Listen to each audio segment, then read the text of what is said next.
Орой мэндийг хүргэе үзэгчдээ байр суурь нэвтрүүлгийн шинэ дугаарыг хүргэх гэж байна. Бидний өнөөдрийн сэдв хаврын тариалалт гэсэн сэдвийн дагуу ярилцахаар Эрдэнэ шиш холбооны удирдах зөвлөлийн гишүүн Болор Цогтыг урьж оролцуулж байна. Өдрийн мэндийг хүргэе. Өдрийн мэнд хүргэе. За тэгэхээр яг манай улсын хувьд хаврын тариалалтын цаг болж байна. Тэгэхээр хаврын тариалалтын сонин байд юм одоо ямар төвшөнд хэдэн хувьтай явж байна гэсэн нэг асуултаар эхлэе. За тэгэлгүй яг одоо Монгол оронд маань яг л энэ тариалтын үйлрэл эхлээд одоо тариалтын маань хугацаа эхэлсэн энд одоо манай тариалагчид маань бэлтгэл ажилдаа гараад сургуулийг эхлүүлээд ингээ явж байгаа. За дээрээс нь тариалтын технологийн 7 хоног гэж энэ 7 хоног маань одоо Өнсөд аж ахуйн яам Дархан болох хотод очсон байгаа. Тэгээд Дархан хотод дээр л одоо Өнсөд аж ахуйн яамд энэ технологийн тариалтын технологийн 7 хоног гэдэг энэ өдөр 7 хоногийн ажил бол яг энэ дээр өрнөд нийт тариалагчид маань энэ тус сургалт зөвлөгөө хаврын тариалтынхаа бэлтгэл ажил одоо талбайгаа бэлдэх үр будаагаа яам хөдөө аж ахуйн корпорациас авах гэдэг энэ ажлуудаа бас бэлдээд явж байгаа ийм 7 хоног өрнөж байна. Тэгэхээр сүүлийн үед тариалагчдын маань төрөөсч байт юм уу дэмжлэг үзүүлж байна. Том материйн аянууд өрнүүлж байгаа. Тэгээд энийг дагсан эдийн засгийн болон бусад төрлийн дэмжлэгүүдийг хэр авч чадчихээн манай тариалагчид ер нь ямар байдалтай байна. За энэ оны 2 сарын 1-ээс Атар дөрвөн тариалтын доктортой хөгжлийн аяныг бол одоо улс орон даяар засгийн газраас хэрэгжүүлж эхэлсэн. За энэтэй холбоотойгоор 4 жилийн хугацаанд энэ аян бол өрнөн. Үүнтэй холбоотойгоор нийт тариалагчдад бол эргэлтийн хөрөнгө болон хөрөнгө оруулалтын зээлийг салбар яамнаас бол одоо тавьж өгсөн байна. Одоо арилжааны 10 банкар дамжуулаад тавьж өгсөн. За энд бол нийт 2025 онд бол одоо 800 тэрбум төгрөгийн зээлийг тариалагчдад олгох энэ аяны хүрээнд за энэ жилийн хүрээнд бол 800 тэрбумыг зээлийг олгох ийм зээлийг бол тавьсан. За тэгээд одоо банкнууд дээр мэдээлэл нь очоод одооноос судлагдаад эхлээд ингээд явж байна. Тэгээд манай тариалчид бол одоо нөгөө яг өгөх зарчим нь одоо банкны одоо зээлийн журмаар буюу одоо банкн дээр тавих шаардлагуудыг хангаад за тэгээд энэ эргэлтийн хөрөнгө болоод хөрөнгө оруулалтынхаа зээлүүдийг авах боломж нь бол бүрдсэн явж байгаа. За хэрэгжилтийн хувьд бол одоо яг тухайн өөрийнхөө аймаг сумынхаа салбар тэр банкн дээр очиж одоо хүсэлтээ өгөөд яваад одоо яг авж байгаа тухайн мэдээллийг бол одоо хэр эрчимтэй явж байгааг мэдэхгүй. Гэхдээ өөрийн биеэр очиод одоо банктай уулзаад явж байхад бол бас одоо шалгуур жоохон өндөрлөл санагдаад ингээд явж байгаа. Арай жоохон мэдээж энэ зорилттой яг тариалт эрхэлж байгаа гэдэг нь өөрөө батлагддаг. Хөдөө аж ахуйн яамны дээр захим системээр тариалагчид бол өөрсдөө мэдээлэл баталцдаг. Тэгэхээр энэ мэдээлэл нь батлагдсан хүмүүст бол арай жоохон журмаа багасгаж өгвөл яадаг юм бэ гэдэг ийм яриа бол тариалагчдад бол яригдж байгаа. Тэгэхээр тариалагчид зээл авдаг. Зээл аваад за жилийн дараа ч үгүй юм уу богино хугацаатай зээл байдаг тий. За үнэхээр ашигтай ажиллаж чаддаг юм уу? Эсвэл давагдчихгүй хүчин зүйл өөрсдөөс нь шалтгаалаагүй одоо бас ямар нэгэн хүчин зүйлүүдээс шалтгаалаад ашиггүй ажиллах ч үгүй юм уу? Яг өөр тариагаа худалдах болон импортын татвар дээр өөрчлөлт оруулдаг.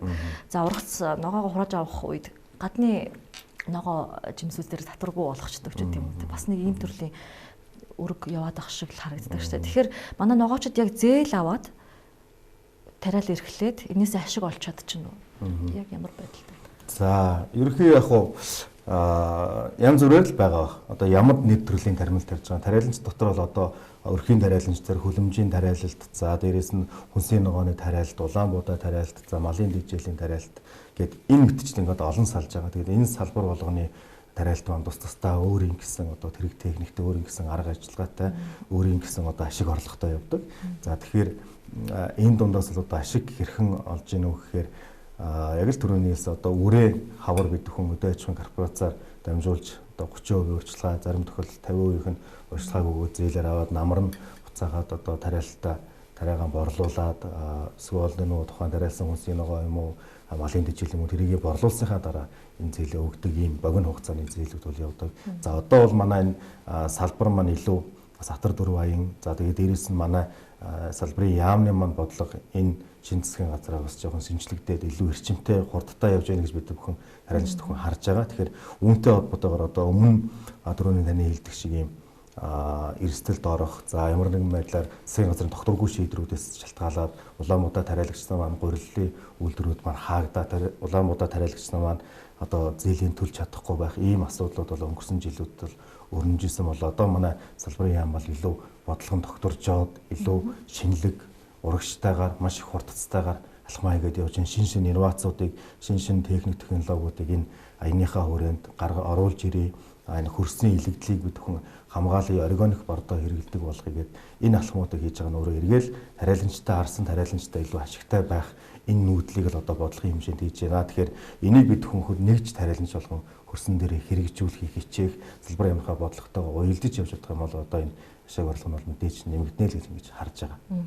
Тэгэхээр маш их хүн хүч, инновац, технологи шаардсан бас юм ад сорьсон ажил гэж хардаг л да. Тэгэхээр ер нь хүний нөөц хэр байна? Хөдөө орон нутгаар ер нь яг тариалан дээр ажиллах хүмүүсд хэр байна?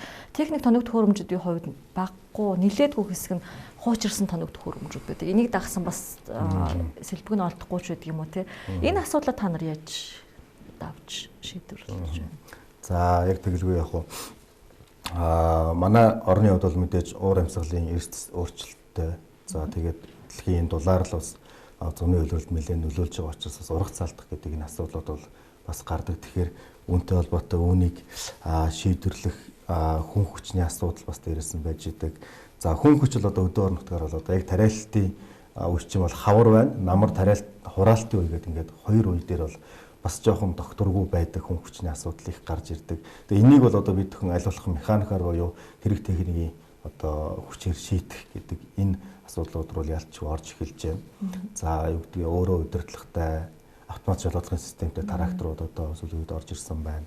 За зөвхөн одоо ухаалаг системээр гар утаснасаа удирдах боломжтой чинь технологиуд байна. Тэгэхээр үүнийг л одоо орон нутгтаа улс орондоо нэвтрүүлэх нь бас бид хүний тариаланчдын л бас бүгдийнх нь л одоо хүсэл мөрөөдөл болж эхэлж байгаа. Ялцгүй хүн хүчний асуудал бол одоо байдаг. За дээрээс нь юу гэж хэлээд байна? Техник хүн хүч хэр байна гэж. Техникүүд хуучирсан уу? Хэцүү байна уу? За тариалангийн технологи харьцангуй нөгөө одоо юу гэдэг нь тэрэг техникүүдтэй бусад тэрэг техникүүдийг бодох юм бол одоо бусад салбарын тэрэг техникүүдийг бодох юм бол удирдлагын чанартай байдаг. За жишээ нь 2200-аас дээш хүчин чадалтай тракторууд зөвхөн хаврын тариалтанд ашиглагдаад за нэг 30 хоног л ашиглаж байна тийм ээ. Тэгээд дараагийн хавар хүртэл буюу 365 хоногийн 30 хоногт нь ашиглагдаад үлдсэн өдрүүд нь бол сул яг ингээд бригад дээр ингээд зогсож идэг. За тэгэхээр намрын бас техникүүд, хураалтын техникүүд мөн ялгаагүй 30 хоног за өсрээд 35 хоног ашиглаад тэгэхээр илэгдэл гайгүй.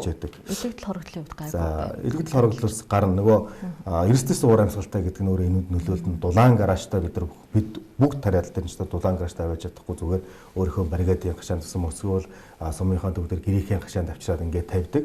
Тэгэхээр энэ нөгөө тэрэг техник өөрөө хүнд учраас дулааны уйлрал, хүүтний уйлрал, өвлийн хугацаанд ингээд яг зогсохоор нөгөө сайлникууд нь за дээрээс ингээд жижиг эвдрэллүүд гарах гэх мэтчлэн ингээд за шиг бол хавар болгон тариалтын юм ингээд тэрэг техникийн паркын шинжилгээ хийх шаардлага гарч эхэлж байгаа. За манай зүгээс юу гэдгийг бид хүн бол дундын тариалт гэдэг энэ системийг бас тариалтын тариаланч болон хэрэглэгчдийн дунд оруулах гэж захиалах тариалын системийг оруулах гэж зорж байгаа. Тэгэхээр энэ тохиолдол дээр бас яг үхээр бид нар илүү ижил төрлийн техникүүдийг ойр ойрхон хүмүүс маань бас тариаланч маань хоорондоо хамтран ажиллах ийм санаачлагыг бас гаргаж явж байгаа. Ижил төрлийн техникүүд байна гэдэг маань эвдрэл гэмтэл болсон ч гэсэн нөгөө талынхаа айлаас сэлбэгээс нь төр хугацаанд авах гэдэг юм уу хугацаагаа хэмнэх яг ижилхэн төрлийн юм одоо намар бол одоо жишээ нь ижилхэн төрлийн техникүүд байлаа гэхэд сэлбэг дээр нэгнээсээ төр хугацаанд аваад хот руу заавал таких шаардлагагүй ингээд нөгөө намрынхаа хураалтын цаг хугацаатай уралдаж байгаа энэ хугацаагаа давчлах ийм боломжийг бас олгох үүднээс ийм уриалга гаргаад бас явж л байгаа. Тэгэхээр манай улс за олон төрлийн ногоо үртээрээ тариалдаг. Энэс гадна шинээр эрдэнэ шишгийн тариалтанд анхаардаг болоод баггүй хугацаа өнгөрлөө. Гэхдээ бас тодорхой хангалттай тариалж чадахгүй байна гэж харж байна л да. Тэгэхээр эрдэнэ шишийг яагаад тариалах ёстой? Хөрсөндөө зарим нэг ургамал шиг одоо хоруу чанар ч юм уу тийм зүйл байд юм эсвэл эрдэнэ шишийнхээ өөрийнхөө эргээд ашигч үт юм өөр өгөөж нь яг юунд үт юм бэ? За яг гоё асуулт байна. Тэгээд яг нийтлэгээрээ манай одоо тариалангийн салбарыханд бол одоо хөрсөнд хортой тариалт гэсэн ойлголт бол одоо байхгүй. Энэ хөрсөн дээр тариад ургаж байгаа тариалт болгон ямар нэгэн байдлаар хөрсөнд ашигч юм өгж идэг. Тэгэхээр энийг илүү шинжлэх ухаанчаар нөгөө манай хөрс судлалын докторуудынхаа зөвлөмжөөр бид хүн авч явах хэрэгтэй. Тэгээд нийт масаар манайхан одоо жишээ нь үгдий Арабс гэдэг нэг ургамлыг те хөрсөнд айгүй хортой ингэлээ гэдэг тариал мэдэхгүй юм гадуурх хүмүүс маань ингэж нийтээрээ ярьж идэг. Тэгэхээр ерөөсөө хөрсөнд хортой ургамал гэж байхгүй. За тэр дундаа эрдэнэ шишгээ түрүү ярьлаа. Эрдэнэ шишийн тариалтыг бол одоо бид хүн Монголд нэлийн өргөн хэмжээгээр тариалахын төлөө зорж явж байна. Өнгөрсөн онд бид эрдэнэ шиш холбоо гэдэг төрийн бас байгууллагыг байгуулад за тэгээд үүгээрээ дамжуулаад эрдэнэ шишийн тариалтыг одоо нийт тариаланчнуудаа нэвтрүүлье. Тэгээ энэ тариалт нь өөрөө зөвхөн эрдэнэ шишийн тариалт дэлхийн нийт тариалтын 70% нь одоо эрдэнэ шишийг тариалдаг болсон ийм цаг үе болсон байна. Тэгэхээр одоо манай улсад бол эрдэнэ шиш зөвхөн буурцаг тариалт. Энэ буурцаг тариалт бол одоо манай улсын нийт тариалтыг 100% гэж үзэх юм бол 1% нь одоогоор таригдж байна. Тэгээд энэ ажлыг бол өргөн фронтоор явуулъя гэдэг байдлаар эрдэнэ шиш холбоо гэж байгуулад за эрдэнэ шиш холбооны маань тэргүүн бол одоо Чулуун цэцэг гэдэг доктор бол одоо байгаа гидрофоник системээс Монголд нэвтрүүлж байгаа гэдэг нь манай үзэгчд бол сайн мэддэг баг. Тэгээд энэ хүний маань хүчин чармаалт өөрөө бид хүний эрдэнэ шиш тариалт руу ороход бас нөлөөлж байгаа. Энэ хүн маань өөрөө сүүлийн 3 жил одоо 4 дахь жил рүүгээ 3 жилийн хугацаанд өнгөрсөн 3 жилийн хугацаанд л яг энэ эрдэнэ шишийг гардан тариад Монголд тариалж болох юм аа. Энэ бол одоо эхлээд эрдэнэ шишийг малын тэжээл, амтны тэжээлд бол тарьж болох юм аа гэдгийг өөрөө нотгшуулаад батлаад харуулсан. Тэгэхээр 3 жилийн хугацаа гэдэг маань өөрөө нөгөө тэр үрийг Монголд тарьж болох юм аа гэдэг туршилтын 3 жилийн хугацаа одоо өнгөрөөд энэчээс бол нийтээр тарих боломжтой гэдгийг салбарын яам маань дэмжиж байна. Хөдөө аж ахуйн корпорац маань дэмжиж байна. Дээрээс нь үр сортын улсын зөвлөлөөс бол одоо энэ эрдэнэ шишийн үрийг бол энд уршилсан эрдэнэ шишийн үрийг бол Монголд нутагчсан эрдэнэ шишийн үр гэж үзээд баталгаажуулаад албан ёсоор ингээд нийтээр тариалах боломжтой болоод явж байгаа нь өөрөө бас сайхан зам нэгдэж байна гэж харж байна. Тэгээд эрдэнэ шиш л одоо хүний хүнс, малын хүнс гэдэг энэ хоёр газар тариалан бол уусаал хүнстэй холбогдно. Хүнийх авах уу, малынх авахгүй. Малынх авах юм бол дахиад мал амтнаараа дамжаад хүний хүнс гэдэг. Ерөөсөө хүнсний тухай асуудал байдаг. Тэгэхээр энэ эрдэнэ шиш л одоо дэлхийд дээр бол маш их тариалагддаг болсон. Дэлхийд дээр эрдэнэ шишээр бол маш олон төрлийн нэвтрүүлгийн бүтээгдэхүүнүүд эрдэнэ шишийн чипс ч гэлээ эрдэнэ шишийн виски, за эрдэнэ шишийн горил гэдэг одоо эрдэнэ шишээр цардуул гаргаж авч яах гэдэг ингээд маш олон нэвтрүүлгийн зүйл хийж байгаа. Нийтийг өсгөлөнгөөс гаргасан бүтээгдэхүүн гэж ярьдаг тийм. Тэгэхээр манайх одоо энэний хойно зогсоод явж болохгүй. Тэгэхээр газар тариалан дээр нэвтрүүлэх ёстой. За нөгөө талаар нөгөө түрүүн хортой юу гэж ярьсан эрдэнэ шишийн тариалт бол мэдээж хөрсөндөө маш их ашигтай. За манай Атар 4 аян ямар салбар ямар хэрэгжүүлж байгаа Атар 4 аяны хүрээнд тариалтын хөрсийг хайрлах, хамгаалах, хөрсөө бид бүхэн эрүүлжүүлэх гэдэг ийм одоо маш том бодлогыг барьж байгаа. Тэгэхээр энүүтэй бол эрдэнэ шишийн тариалт бол шууд холбогдож байгаа буюу энэ одоо бид бүхний хөрсөнд маш их хэрэгтэй зүйлийг эрдэнэ шиш өөрөө өгч чаддаг. Тэнд маш их ялцмыг бий болгож одоо хөрс гэдэг чинь өөрөө бүр том шинжлэх ухаан биш. Хүн харахад нэг шороо байж байгаа боловч тэр чинь микро орчин гэдэг ингээд микро макро орчин гэдэг ингээд маш их олон үржилшинтэй амьтад амьдраад ингээд тэр одоо огт нь хулган нүртэл тэр хөрсөнд маш их хэрэгтэй зүйлүүдийг ажлыг хийгээд явж байгаа жишээтэй ийм том салбарын шинжлэх ухаан баггүй. Тэгэхээр энийг ярихад бол өнөөдрийн цаг бол өрөхгүй. Тэгэхээр эрдэнэ шиш л өөрөө энэ тариалтан дээр бол маш их ашиг тустай ийм тариалт юм аа. Юу гэхээр Улаанбуудаа овёсны сэлгээ тариалт буюу 2-3 жил Улаанбуудаа давтан тарьсан талбайг бид бүхэн заавал хөрсөөр нь эргүүлж юм уу урин шийгээд өнжүүлэх ингээд тариалт хийхгүй хоосон өнжүүлэх шаардлага гарч байна тийм үү. Тэгэхээр зэрэг бид нар хоосон буюу хоосон уран шин талбай үлдээхгүйгээр тэр уран хийх гэж байгаа бол эрдэнэ шиш тариалаад өөрөө уран шин хийж болох нэ. За дараагаар нь нөгөө Улаанбуудаа уяасан тариад ингээд сэлгээ явуучих буюу маш их ашигт тармил болчихж байгаа энэ эрдэнэ шиш нь өөрөө. За манай ногоочдын хувьд, тариаланчдын хувьд жил болгоно л тодорхой хэмжээний асуудлууд байдаг тийм. Зөөрний асуудал гэдэг ч юм уу, хоршоо үүсгэх хэрэгтэй. За хурааж авсан ногоо ургацаа яаж борлуулах вэ гэж байж байгаа.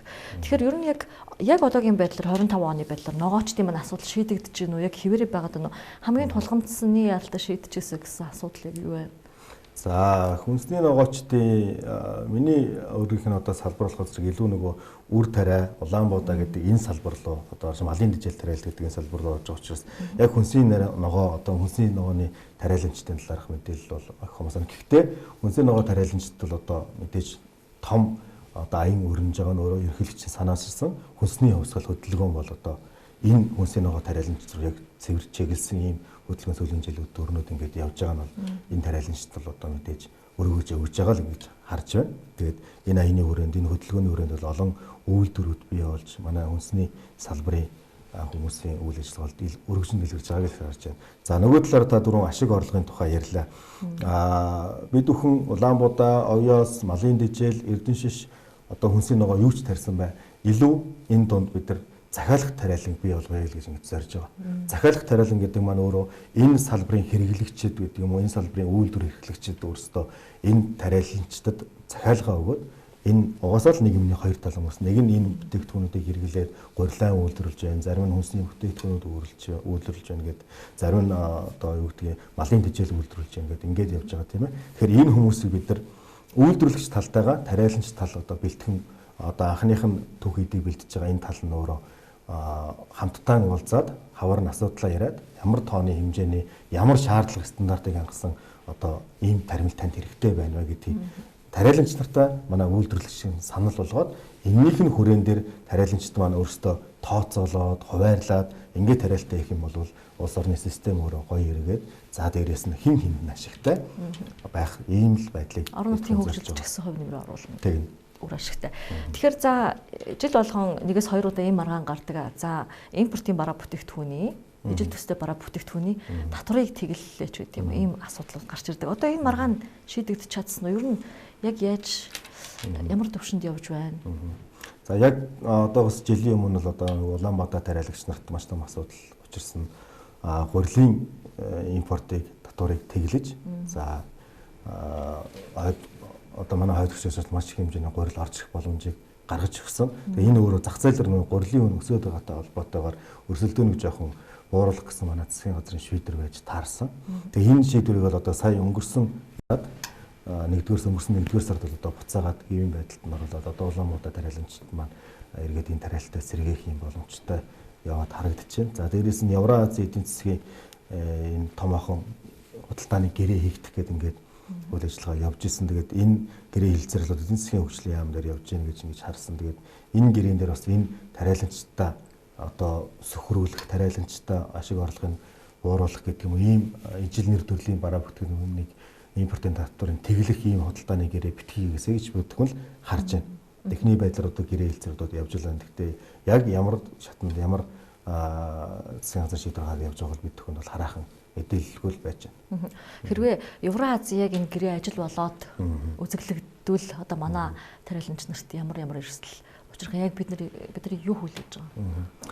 Үгүй яг тэгэл бүгд л ажиллах болно гэсэн л үр дүнтэй л байна шүү дээ, тийм ээ. Тэр одоо маш их хөгжсөн газар тариалан маш хөгжсөн жилдээ 2-3 удаа тариалтаа авчдаг ийм бүс нутгуудаас одоо яг ажиллах нэр төрлийн бүтээгдэхүүнүүдийг тэг төгрөгийн татвартаа оруулж ирнэ гэдэг бол энэ салбар дээр чигээр нь яг сайхан сэрхгээ явж байхад зүгээр дээрээс нь дарж байгаа нөгөө талынхан гараар дарж байгаа л ийм л асуудал болно гэж харж байгаа. Гэтэ яг ийм бодлогыг бас хийхгүй байх гэж засгийн газарт найдаж байгаа. За саяхан өмнөх өдөр харж байхад өндөгний татварыг л 15%-аар нэмэгдүүлсэн ийм шийдвэрийг бас энэ гэрээ хэлтэнд оруулсан байна гэж манай өндөгний салбарынхан жирэгж ийсэн. Тэгэхээр бас харьцангуй гайгүй гэрээ хэлцэр болж байгаа гэж л ингэж найдаж байгаа. Технологийн хувьд хүн хүч за ялангуяа орон нутагт ажиллах хүчгүй боллоо гэж ярьдаг, амьдрах хөнгөч боллоо гэж ярьж байна. Тэгэхээр за энэ үед хүн хүч шаардсан их ажлыг технологийн хүчээр нугалах байх л та. Тэгэхээр яг манай урд хөршид маш олон төрлийн автоматжуулсан төхөөрөмжүүд, машинууд байна шүү дээ. Тэгэхээр зөвхөн хүний оролцоогүйгээр үргэлжлэгээ хийдэг, хураалтуудаа хийдэг ийм төхөөрөмжүүд байна. Тэгэхээр яг ийм төрлийн шинэ механизмуудыг ашиглаж байна уу? За үйл ажиллагаанд докторцсон манай том өтрөм талбайтай компани аж ахуй нэгж хүмүүс бол одоо энэ тавилын техник технологиудыг бол харьцангуй шийдэж эхэлж байна л гэж ингэж харагдаж байгаа. За яг юу гэдгийг дунд төвчний одоо эхэлж байгаа өрхийн тариаламж нарт бол одоо энэ тэрэг шийдлүүд бол одоо хараахан нэвтэрч өртөг өндөртэй мэдээж тэгэлгүй яг хүний хүчийг хөнгөжүүлж байгаа энэ тэр технологийн хувьд бол дандаа л өртөг өндөртэй байж байгаа. Тэгээд түрүүн хэлээ урт хөшгөөд бид бүхэнд бол одоо тариалтын технологи хөгжсөн Польш, Чех, Беларусь гэдэг энэ том улсуудын техникүүд бол орж ирдэг. Гэхдээ манай Европын холбооны техникүүд маш сайн чанартай хэдийч тэрийг дагаад үнэтэй гэдэг нь өөрөө бас тэр болон худалдаж авах боломж бол хомс байдаг. Манай урд хөршийн техникүүд бол одоо жил тутам сайн инновац шингээж маш сайн шинжлэхдээ явж байдаг. Тэгэхээр бид бүхэн бол одоо нэг холоос юм аяхгүй нуур төршийнхөө юмнуудыг бас сайхан нэвтрүүлээд явах нь бол одоо бид бүхэн бас өөрөө гүйцэтгэл гэж ингэж харж байгаа. Нэгэнт хаврын тариалалт гэсэн сэдвээр ярьж байгаа учраас би бас ногоо тариаламжтын асуудлаас бас хөндөж асуухгүй болохгүй нэ. За тэгэхээр манай тариаламжид ногоогоо хурааж авчаад зойрны асуудалгүй их илүүдл үүсдэг ч гэдэм энийгээ бас өөнд хүргэж чаддаггүй бас одоо мэдээж хэрэг шууд залгаад л ингээд хүүтэ орчдөг шүү дээ. Тэгэхээр ногоогоо асар их хэмжээний одоо тэр хөлс хөдөлмөрөө ингээ өнгөөдүүлээд байхгүй болгочдог. Тэгэхээр нэг бол ченжүүдийн гарт өгч явуулах, нэг бол зөөртөө олж хадгалах гэдэг одоо нэг юм сонголтууд байгаа даа л да. Тэгэхээр ер нь юм манай ногоочтой хувьд гэвэл юм хоршоо байгуулад л байдаг. Томоохон хэмжээний зөөр агуулгач гэдэг. Энэ асуудлаас ер нь шийдэж чадчихна. 3 жилийн өмнө яг л юм асуудалтай байгаадсан л да. Тэгээд энэ асуудлаасаа ер нь гарч чадчихна. Гарц юу вэ?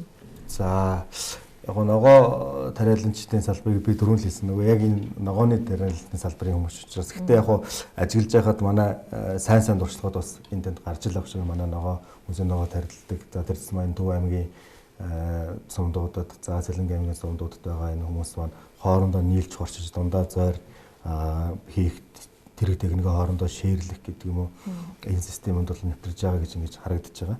За түрүүний хэлсэн нөгөө захиалга тариалангал бид нар бий болгоод ямар хэрэгцээ шаардлага байгаа юм бэ гэдгийг нь улс маань эхлээд том ялуу тодорхойлоод эх хонд манай хүнсний салбарт хүнсний хэрэглээнд одоо ногоо хичнээн тоон энэ нэр төрлийн ийм ногоо хэрэг болох нэ гэдгийг ингэж гаргаад түүнийгээ манай тариалагч нарт ингэж хуваатай үгээд хариулах юм бол энэ өөрөө маш их ашигтай систем аа гэдгийг би түрүүнээс үлдэгдлүүгээр. За энэ системийг би яагаад яриад байна вэхээр манай дундын тариалт хоршоо гэдээ байгаа.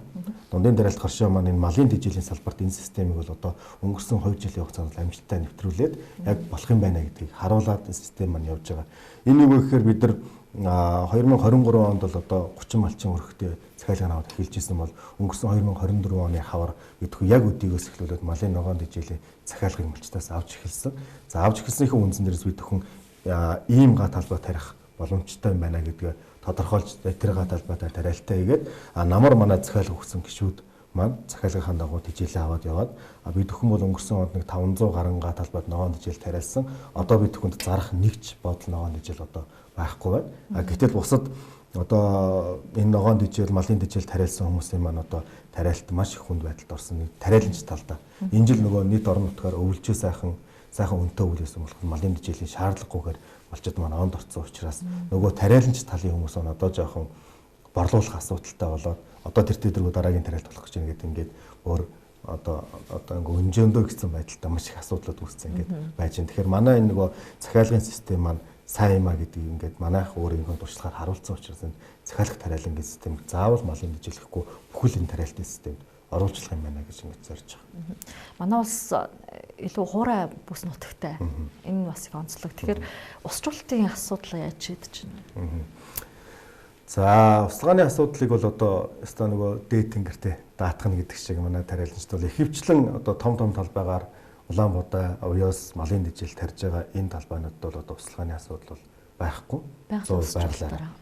Тийм ч учраас нөгөө газар тариалтын бүс маань энэ Төв аймаг, Сэлэнг, Булган гэдэг Дархан уул аймаг гэдэг ингээд явж байгаа энэ илүү нөгөө хурд үнцийг ордог энэ хөрсний хөгжил хэмнэсэн энэ газруудаар бусад манай аймагуудаар л одоо тариалт хийхэд мэдээж услгааны асуудал яригдана. Тэрс мөн говийн нөхцөл гэдэг юм уу, Баруун аймгийн нөхцөлд бол услгааны нөхцөл яригдана. За энэ дээр бас манай салбарын яам маань бол одоо услгаачуулалттай талбайг 10,000 гагаар энэ 4 жилийн хугацаанд нэмэгдүүлнэ гэсэн ийм зорилт санхүүжилт их үүсрэг тавиад явж байгаа нь бас одоо тариаламжтай том боломж болж байна гэж харж байна. За дээрэс нь манай Эрдэнэ шиш холбоо бол одоо энэ Эрдэнэ шишийг тариалахад бид бүхэн эрсдэлгүй байх үүднээс Эрдэнэ шиш тариалтыг бид бүхэн илүү захиалга тариаланд оруулж байгаа. Тэгэхээр нөгөө захиалагчдынхаа захиалгыг бид бүхэн сайн нийлүүлж чадах энэ ажлыг хийх үүднээс заавал услгаатай байх шаардлагатай гэж харж байна. Тэгээд бид бүхэн өмнө Удаан Хятад улсын услгааны томоохон компанитай харилцаа тогтоогоод энэ сарын 31-нд манай харилцаа тогтоосон энэ услгааны системийг тавьж өгдөг. Услгааны системийг судлаад, газрын түвшингээр нь судлаад яаж хийвэл зохимжтой юм гэдэг энэ арга аргачлалыг гаргахаар манай компани төлөвлөлтүүд бол ирж байгаа. Тэгэхээр за Атрын 4-р аяны хүрээнд ч тэр өмнө нь ч тэр ерөнхийдөө бол ахын тариалтыг иргэд их сонирхдаг тий. Өөрийнхөө газар дээр жижигхэн ногоон сонгоно ч юм уу тариад уруулчаа гэд. За тэгвэл төмөс тарьдаг байсан тариачны хувьд жишээ авъя. Төмөс тарьдаг байсан тариачин тариалдаг байсан ургамлынхаа нэр төрлийг сойлоод Эрдэнэ шиш болгосноороо ер нь л ашиг орлогын хувьд өөрчлөгдөх үү? Бас нэг юм шин зүйлөө шүү дээ. Тэгэхээр мэдээлэл өгөөч. За яг Эрдэнэ шиш холбоо маань одоо илүү гишүүнд үйлчлэх төрлийн бүс байгууллагыг гишүүдтэй үйлчлээд манайх бол одоо нэг 70 гаруй гишүүдтэйгээр энэ жил одоо тариалалтаа хийх гэж байна. Тэгээ манай гишүүд маань өөрсдийнхөө хэрэгцээнд за хэрэгцээс илүү гарснаа бусад зах зээлд нийлүүлэх гэдэг тариалт хийх гэж байна. Эрдэнэч тариалтыг үндсэн 2 ангиллаар л одоо энэ жилийн хувьд тариалах гэж байна. Нэг нь даршийн хэлбэрээр, нөгөөх нь шиш буюу яг нөгөө буурцгийг гаргаж авах гэдэг. Буурцгийг гаргаж авах юм өөрөө шувууны аж ахуй эрхлэгчдэд шувууныхын тижээлийг одоо Монгол оронд бол одоо яг энэ өнгөрсөн оны тоолгоор 1,800,000 шувуу тоологдсон байна тижээ биш үү. Тэгэхээр энэ шувуудын хэрэгцээг хангах тариалтыг бол одоо эзэншийн холбоо хийхээр ямар ч зүйл эхлүүлэхээр захиалах тариалан систем оруулаад явж байгаа. Энэ дээр манай үйл ажиллагааны корпорацийн маань маш их одоо анхаарал бодлогыг хандуулад хоёр талын эрдэнэчийн холбоо, шувууны аж ахуй эрхлэгчтэй холбоо хооронд нь уулзуулах самжиг байгуулах ажлуудыг бол хийгээд явж байгаа. За нөгөө тал дээр болохоор зэрэг даршийн хэлбэрээр бэлдэх буюу малын тэжээлийн хэлбэрээр бэлдэх гэдэг ийм хөлбөрөөр эрдэнэчийн тариалтыг бэлдэж болно. Энэ нь өөрөө манай мал бүхий иргэд малтай малчин эрхүүдэд хэрэгтэй. За дээрээс нь фермерийн аж ахуй бол одоо манайд их хөгжиж байна. Тэгээд энэ хот тойрсон олон сүүний фермерийн аж ахуйнуудад энэ одоо даршийг нийлүүлэх гэдэг ийм ажил бол өрнөж байгаа. Тэгэхээр манай үнсийн ногоо тариалдаг тариаламжид маань өөрсдийнхөө нэг жижиг талбай болонд бол эрдэнэчийг тариалаад үүнд нийлүүлээд явах бол одоо боломж бол гарч байгаа л гэж ингэж харж байгаа. Эрдэнэч тариалт бол өөрөө юу гэдгийг нэгж га талбайгаас авах ургац нь маш их өндөр буюу даршны хэлбэр бэлтгэхэд бол бид төхөн өнгөрсөн онуудын туршлагаар харахад бол га талбайгаас багадаа дунджаар гэдэг юм 25 тонн тэжээлийг бэлтэж чадж байгаа нэгж га талбайгаас гэдэг маань өөрөө маш их өндөр ургацтай. Энэ энгийн хүнсийн ногооноос илүү ашигтай чадна гэж харж байна. За нөгөө талдаа юу гэдэг энэ нөгөө тариалт нь өөрөө шинэ учраас нөгөө хэрэглээ нь өсөж байна. Тэгэхээр бид нар нөгөө хэрэглэгчд буюу энэ фермер, шууны аж ахуй, за шууны аж ахуй хүмүүс илүү доктортойгоор буюу Оросын холбооны улсаас эрдэнэчийнхээ одоо энэ буурцгийг шишийг импортоор оруулж ирж шуунуудаа өгдөг байх жишээтэй тийм. Тэгэхээр энэ хүмүүс бол одоо өгөөд аж ахуй эрхлэгчд бол өгөөс урсан юм хэрэглэгчд байна. Нөгөө талдаа манай фермерүүд малчид маань энэ эрдэнэчийн даршийг бол одоо өгч хэрэглэж сурах. За өнөө л нөгөө заншсан малчдынхаа хувьд хахад нөгөө л өгж заншсан хэвэг гэдэг энэ тэжээлээс чинь өөрөө энэ эрдэнэчийн тэжээл 8-аас 9 дахин өндөр одоо ашиг чимтэй таны малд.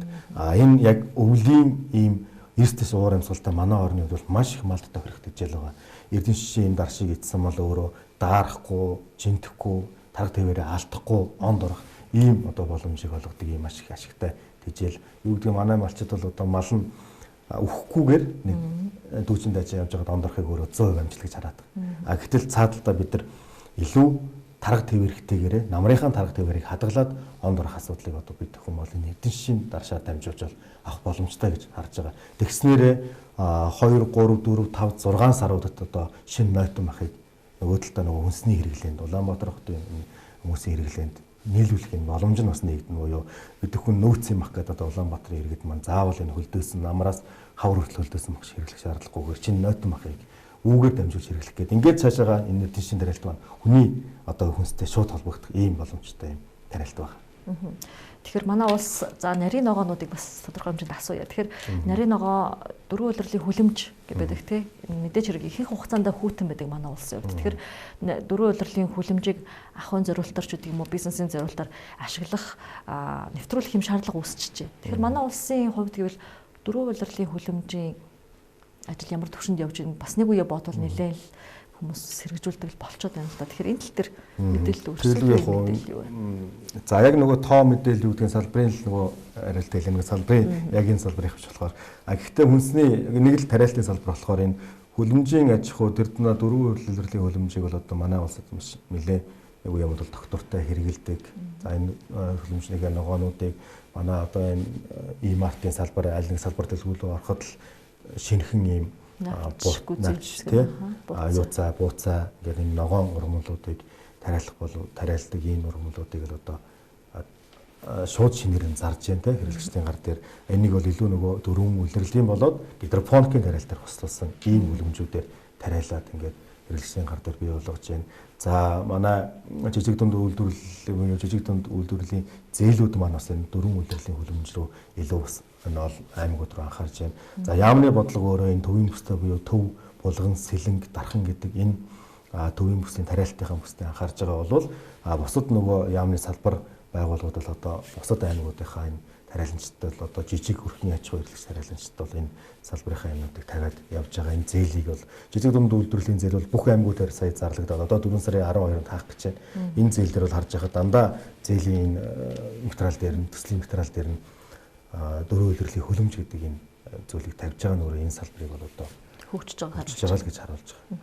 За тэгэхээр бид нар зуны туршид тарьдаг үр тариа болон ногоонуудыг бол бас тодорхой хэмжээнд ойлгодог, мэддэг. Тэгвэл шинэ технологи байна. Гидропоник гэдэг технологи байна. Тэгээд энэ технологи энгийнүүдээр харахад хэдэн буудаануудыг тавиал хэдхэн хоногийн дараа цааш нь өвс болоод ургацсан байдаг. Энэгээр малаад хийжээ гэдэг юм л да. Тэгэхээр гидропоник тариалт гэж яг юу юм бэ гэдэг тодорхой хэмжээний ойлголт өгөөч. За гидропоник тариалтыг бас л манай Эрдэнэчийн холбооны тэргуун Чулуун цэцэг Жука маань бол одоо Монгол улсад бас эхлэлийн тавьж ийм тариалтыг нэвтрүүлж болох юм а гэдэг энэ тариалтын хэлийг тавьсан. Гидропоник тариалт гэдэг нь өөрөө юу гэсэн бөхөр хөрсгүү тариалт буюу хөрс шороон дээр тарихгүйгээр тариалж болдог ийм тариалтыг хэлж байгаа. Усан суурьтай тариалт байж болно, 100% хөрсгүүгээр тариалж болно гэдэг. Улаанбаатар бол одоо юу гэдэг манай 20 оноос болоод манай малчид маань одоо бол бас Грекийн нөхцөлд хөрсгүүгээр тариалж шин ногоогоор нь малдаа өгдөг ийм арга технологиг нэвтрүүлээд одоо малчид бол хэрэглээд явж байна.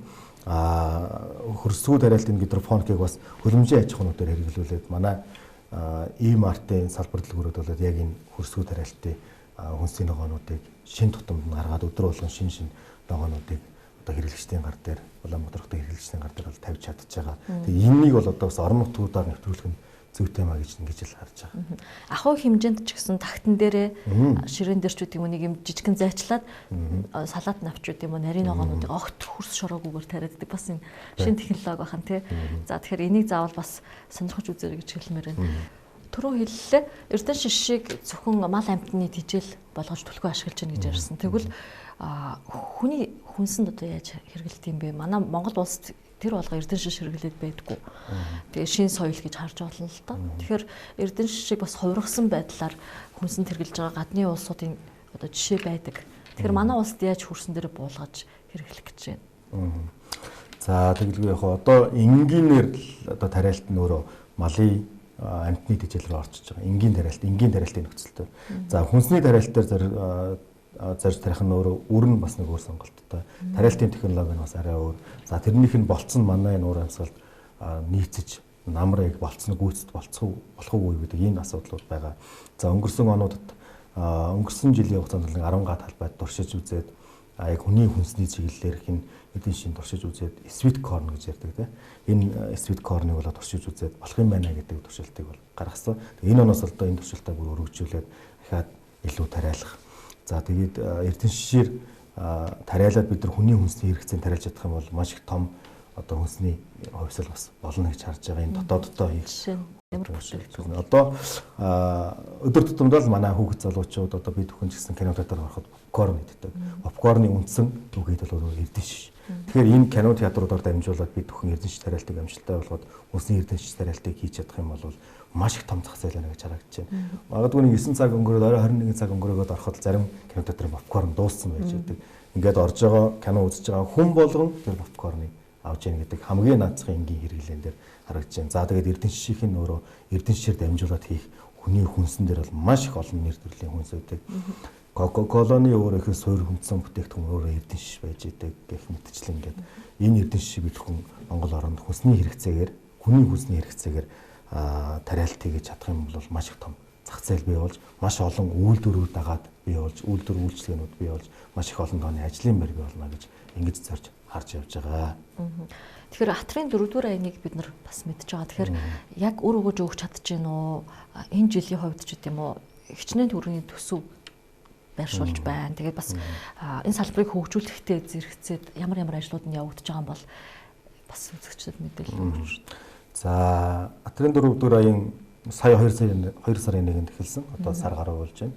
Тэгээд үр дүнгүй өгөх хэсэг нь бол одоо 4 жилийн хугацаанд төлөвлөсөн байна. 4 жилийн дараагаар энэ аяны үр дүн ямар байсан бэ гэдг нь өөрөө харагдана. За тэгээд энэ жилийн үед бол одоо хатрын 4-р аяны хүрээнд нийтдээ одоо засгийн газраас 800 тэрбум төгрөгийн зээлийг энэ тариалан эрхлэгч нарт оруулж гаргаж өгсөн байна. Одоо тавьсан байна зээлийн их үзрийг. Тэгээд энэ арилжааны банкуд бол манай тариаланч нар бол өөрсдийнхөө нөгөө шаардлага юмудаа тавиад авах боломжтой ийм зээлийг бол тавьж өгсөн өөрөө энэ салбарын хөрөнгө оруулалтыг нэмж байгаа маань өөрөө энэ салбар хөгжих. Цаашлаад нөгөө түрүүн би тэрийн ярьсан нөгөө удирдлагатай хүний хүч үл шаардах механикцсан техникүүдтэй болох ийм одоо салбар ийм бодлогыг бол бариад явж байна гэж ингэж харж байгаа. Яг энэ аян 4 жилийн турш төлөвлөснөрөө хэрэгжих юм бол одоо ямар төвшөнд очих юм бэ? Ямар одоо төсөөллүүдтэй ч гэдэм үү яг төлөвлөгөөтэй байгаа. За ямар ч хэлсэн энэ аян бол манай тариаланч нарт бол маш их том боломжийг олгож байна. За тэгээд 4 жилийн дараа энэ аян өөрөө хаана өрөх вэ гэдэг манай засгийн газар бол томьёолоод ингээд том төлөвлөгөө, урт хугацааны төлөвлөгөө бол тавьсан байж байна. Тэгээ энэнд бол одоо өөрсдөө нэгж тариаланч болгон л одоо чин сэтгэлээ оруулж, зориулж, за тэгээд энэ бодлоготойгоо уялдаж, тариалтай хийж явах нь өөрөө энэ салбарыг хамтдаа хөгжих боломжийг олгох юм гэж харж байгаа. Тэгээд маш их том төвчлийг бол авчирна гэж бид хүн бол итгэж ингэж явж байгаа. Тэгэхээр Улаанбаатар хотод хэд шигүү суурьшилтай. Тэгээ бас тодорхой хэмжээнд бас нэгтршил үүссэн, хөдөө орон нутаг бас хөнгөцсөн байгаа. Энэ үед үнэхээр газар тариалангийн салбарыг сонирхоод залуучууд маань ч гэдэм үү те бизнес компаниуд гадагшаа орон нутаг руугаа тэлвэл тэднэрт боломж байна уу? За боломж бол байгаа. Одоо хүн болгон л өөрөөсөө боломжийг энэ хотоос хөдөө гэдэг юм а гэдэг юм бол одоо бүр барих хэрэгтэй. Атрын 4-р аяны бас нэг бодлогын баримтчдээр төлөвлөгдсөн байгаа нэг зүйл нь бас хотоос хөдөө гэдэг энэ концепцийг энэ атрын буюу газар тариалтын салбараар энэ фермийн аж ахуй, хөдөө аж ахуйн салбараа дамжуулж залуучуудыг хотоос хөдөө таатай амьдрах энэ хүслийг бүрдүүлнэ гэдэг бас нэг том бодлого энэ дотор явж байгаа. За тэгэхээр одоо сүүлийн үед харьцангуй манай залуучууд одоо ихтэй сургууль төгсөж байгаа залуучууд маань мал аж ахуй, хөдөө аж ахуй, газар тариалангийн салбарыг сонирхож явах энэ хүсэл мөрөөдөл бас их болцсон байна. Түрүүн танилцсантай холбоотой энэ Улаанбаатар хотын одоо энэ маш олон стресс бид нар Улаанбаатар хотод байснараа авч байна. Тэгээ юу гэдэг нь тариаланч бидний хувьд бол нэг хаврын хугацаанд нэг сар, намрын хугацаанд нэг сар гарan яг тариалтын талбай дээр хөдөөнө байдаг. Энэ хугацаанд бол маш их тайвширлыг өөртөө авдаг, маш их стрессгүй. Үнэхээр бас тэр байгалаасаа эрч энерги аваад, тэр ажлаа явуулаад, баяр жаргалаа аваад үнэхээр стрессгүй бас хөдөө аж ахуйн салбараар ажиллаж чаддаг. Бид хүн хөдөө аж ахуйн салбарыг бас мод болгоё. Энэ салбарыг бол тэр чигээр нь лаг салбараа бид нар залуучуудын хөдөө аж ахуйн салбарт орж иж ажиллаач гэдэг уриалгыг тавья гэдэг ингээд манай эд шишээ бол одоо салбарын хамтайгаа ойлголцоод ингээд явж байгаа. Тэгээд залуучуудыг бол одоо энэ салбар руу орж ажиллаад энэ атрын 4-р аяны хүрээнд одоо 200 мянган га талбайг атар газрыг эзэмшүүлэх ийм зорилттой биз явж байна. Тэгэхээр энэ газраас та бүхэн бас олж аваад энэ атар газрыг хагалж атар газар дээр эзэн болж өөрсдийнхөө хотоос хөдөө зорих энэ сайхан амьдралаа эхлүүлэх боломжийг манай атар 4-р аян бол тэр чигээрээ манай залуучууд бол тавьж өгч чадаж байгаа л гэж ингэж харж байгаа. Тэгэхээр өөрсдөө чармааж, өөрсдөө хөөцлөж, өөрсдөө зорж явж энэ салбар руу ороод ингээд сайхан амьдрах боломжийг бол манай салбар хөдөө аж ахуйн салбар болгохоор гаргаж чадаж байгаа шүү. Хотоос хөдөөдөө амьдрий гэдэг энэ зорилтыг тавьж байгаа. Тэгэхээр яг бизнес эрхлэгчид маань ч гэдэм үү залуучууд нийлээд аймаг орон нутаг дээр тариалан эрхлэх зорилтоор газар хүсэхэд чирэгдэл багтай олгогдно гэж ойлгож болох уу? Тийм, атар 4-р аяны үед одоо тийм тэр зорилтыг бол тавьж өгсөн байна. Тэгэхээр та бүхэн маань өөрсдийнхөө харьяа сум, харьяа аймагийнхаа газар тариалтынхаа хилцүүд рүү хандаад энэ аймаг сумынхаа засаг даргын руу хандаад энэ аяны хүрээнд одоо бид нар ийм боломж олгосон байна. Энийг би хэрэгжүүлэх гэсэн юм а гэдэг. Өөрсдийнхөө энэ том зорилгыг тавиад явхад бол одоо энэ бол нээлттэй байгаа л гэж харж байгаа. За баярлалаа. Бидний ярилцах хугацаа энэ хүрээд өндөрлөж байна. Тэгээ маш сонирхолтой ярилцлага өрнүүлсэнд баярлалаа. Байр суурь нэвтрүүлгийн энэ удаагийн дугаар үгээр өндөрлөж байна. Өнөөдрийн дугаартай хамт байсан танд баярлалаа.